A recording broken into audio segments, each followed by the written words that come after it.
And Ian, what do we know about the situation of the Israeli hostages held by Hamas?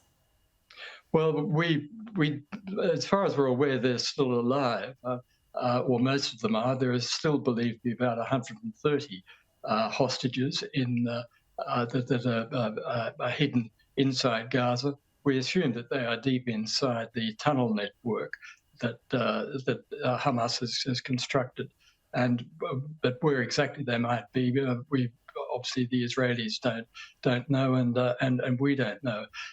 Unfortunately for Israel, it has been able to release only one hostage through the actions to try to find them. And when Hamas is determined to hide hostages, it seems to be, unfortunately, very, very successful in doing so. Um, Clearly, there's a very strong movement within Israel for Israel to prioritise the freeing of hostages, but we'll simply have to wait and see how that goes.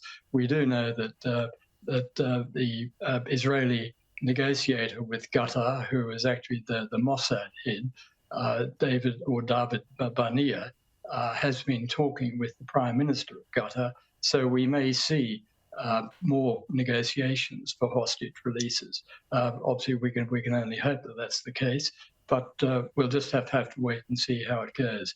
But at this stage, we've had no movement, and Hamas is saying, at least in public, that it won't even consider releasing more hostages until the bombing campaign by Israel stops. And just finally, we talk about eradicating Hamas. How hard is it to destroy an ideology, and is this looking increasingly harder or easier? I think it's looking increasingly harder.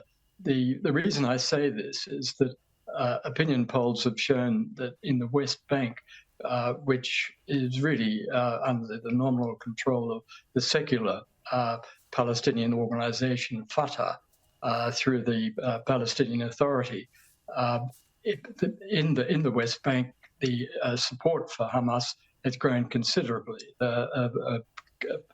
An opinion poll that I saw conducted there just at the start of this month showed that over the course of the military campaign that had grown from 12% to 44%.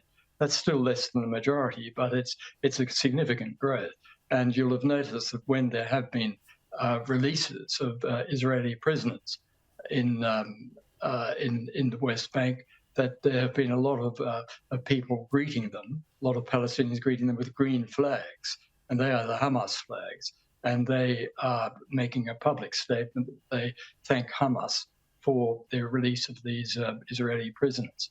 So it's not at all clear that a campaign to try to destroy Hamas militarily is going to have the effect that the Israelis and obviously we all would want, that a terrorist organization is put down and discouraged. In fact, it could have the opposite effect. It could actually create the conditions for growth of support for Hamas among the Palestinians. Ian Parmeter, always good to see you, and thank you so much for your time and expertise today. You're welcome.